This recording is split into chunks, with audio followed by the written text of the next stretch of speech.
Cette journée aujourd'hui a vocation à mettre en lumière les actions qui sont portées. La plateforme mobile est présente ici, elle est présente avec ses voiturettes, elle est présente avec ses vélos cargo, avec ses vélos pliants, tous électriques. Elle est présente pour montrer toutes les plateformes de mobilité qui existent aujourd'hui et qui sont soutenues bien évidemment par l'État.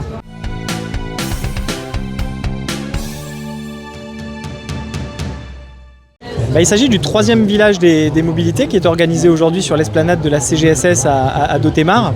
C'est un événement très important pour nous parce que c'est un événement qui couvre plusieurs objectifs. D'abord, évidemment, il y a un objectif de sensibilisation aux politiques qui sont menées sur le champ des mobilités. C'est une action qui suppose l'action de tous les opérateurs publics, les collectivités territoriales, la région, les EPCI, mais aussi l'État qui intervient. C'est aussi le moment pour nous de rappeler des messages fondamentaux qui sont des messages de sécurité routière. Nous avons eu cette nuit le 37e mort de l'année en Guadeloupe sur la route. C'est évidemment trop et il faut donc que chacun puisse être sensibilisé à ces enjeux-là, à la sécurité routière, se rappeler des réflexes, revoir un petit peu les choses et prendre conscience que la sécurité sur les routes relève d'abord et avant tout du comportement de chacun.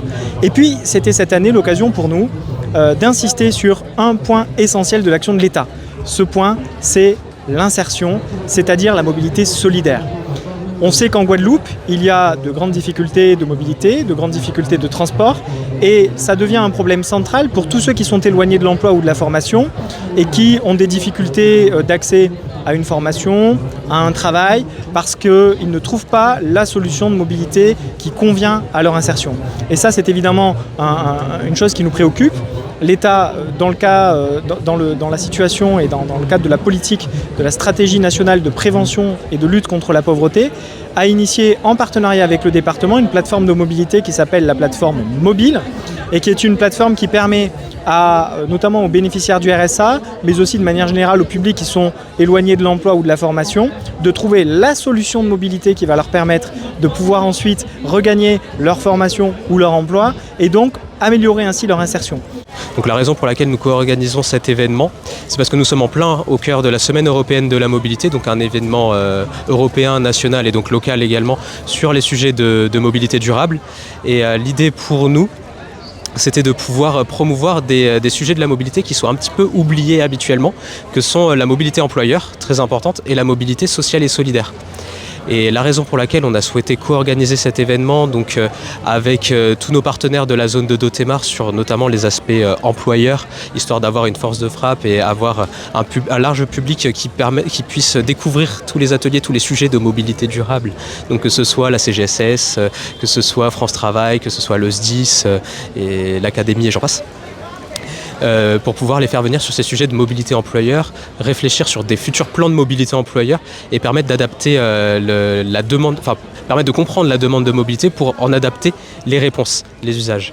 Le second sujet sur lequel on a souhaité travailler, c'est la mobilité sociale et solidaire. Ça tombe bien, on est sur l'esplanade de la CGSS, donc on est également sur un sujet qui les intéresse, un sujet qui intéresse France Travail à travers le retour à l'emploi et un sujet qui intéresse du coup de fait également la préfecture, nos collègues de la DETS et qui intéresse également le département, qui est également partenaire du coup sur cette manifestation, sur la diffusion des résultats du baromètre des mobilités avec WeMove.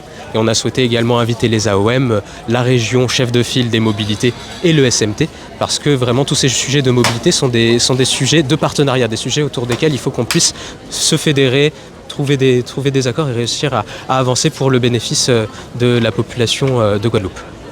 Alors, il faut savoir que les organismes de sécurité sociale sont très impliqués sur les problématiques de mobilité, puisque de ces problématiques découlent des problématiques de transition écologique. Donc, l'ensemble des organismes de sécurité sociale sont sensibilisés à ces aspects et, pour le coup, mettent en œuvre des actions pour faire passer certains messages non seulement à leur personnel, mais aussi à leurs parties prenantes, donc les usagers. Alors, ce qui est très intéressant au niveau de ce village, c'est de permettre à chacun de comprendre à quel point la mobilité, c'est une notion qui reste quand même assez vaste et diverse. Alors, la mobilité se traduit à travers l'organisation des infrastructures. D'accord ? Donc au niveau de la Guadeloupe, on peut avoir la mobilité douce peut s'exprimer parce que les routes, elles ont été organisées pour. Alors, la mobilité peut aussi s'exprimer à travers tout ce qui se fait en termes de prévention routière. Et aujourd'hui, on a beaucoup de stands qui vont dans ce sens. La mobilité peut être aussi une affaire d'accessibilité parce que les personnes en situation de handicap aussi doivent être en mesure de se déplacer, d'être mobiles. Donc, ça doit être organisé pour eux. L'accès à diverses infrastructures doit être organisé pour eux. Elle peut s'organiser aussi. On parle de mobilité solidaire. Pour prendre un exemple, une personne qui a des recherches d'emploi à faire doit pouvoir faire ses déplacements de manière plus simple. Et tous les déplacements solidaires sont organisés dans ce sens et permettent à ces demandeurs d'emploi d'aller à la recherche soit d'emploi ou encore de formation de manière plus aisée et à un coût moindre. La mobilité aussi peut être une affaire d'exercice sportif ou encore d'alimentation, parce que si je veux être mobile et adopter une mobilité douce, par exemple je souhaite marcher plus en allant au travail, faire une portion de mon travail en marchant, eh bien, il faut déjà que je sois en bonne santé. Et sur le village aussi, bien, vous allez voir, il y a un coach sportif, il y a aussi une association qui propose des fruits et légumes, donc tout cela est aussi lié, c'est aussi une forme de mobilité. Alors, il est important pour Cap Excellence d'être présent sur ce village des solidarités, puisque ça se passe déjà sur notre territoire, mais par rapport aussi à l'implication de Cap Excellence dans tout ce qui est mobilité, transport et transition écologique.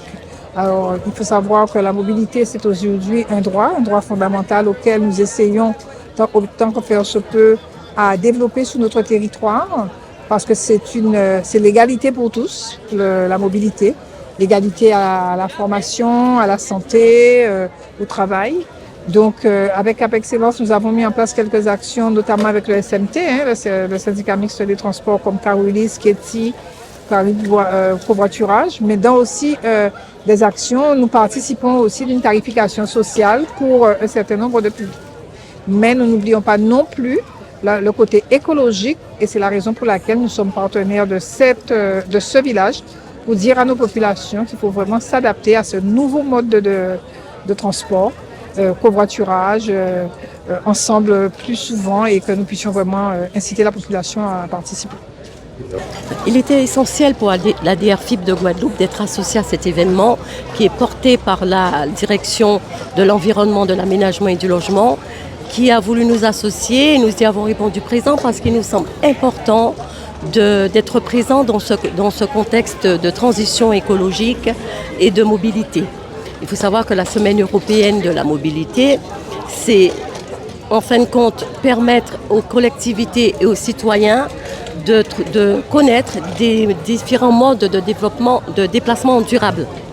Donc il nous appartenait d'être présents afin que nos agents puissent aussi connaître ces différents déplacements, puissent aussi trouver des déplacements alternatifs aux véhicules individuels en Guadeloupe, comme le vélo, comme la marche à pied, qui peut être aussi source d'activité physique, comme aussi connaître ce que c'est que l'espace partagé.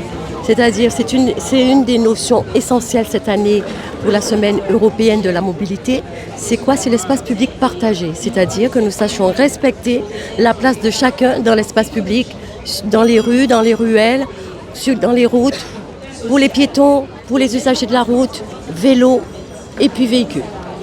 C'est une manière pour nous de lutter contre ce qu'on appelle les freins périphériques, c'est-à-dire tout ce qui, en dehors, si vous voulez, des facteurs d'éloignement de l'emploi ou de l'insertion, complique la situation des personnes qui sont sans emploi ou sans formation. On a les difficultés de garde d'enfants et on a évidemment la difficulté de mobilité. Donc cette journée aujourd'hui a vocation à mettre en lumière les actions qui sont portées. La plateforme mobile est présente ici, elle est présente avec ses voiturettes, elle est présente avec ses vélos cargo, avec ses vélos pliants, tous électriques. Elle est présente pour montrer toutes les plateformes de mobilité qui existent aujourd'hui et qui sont soutenues bien évidemment par l'État.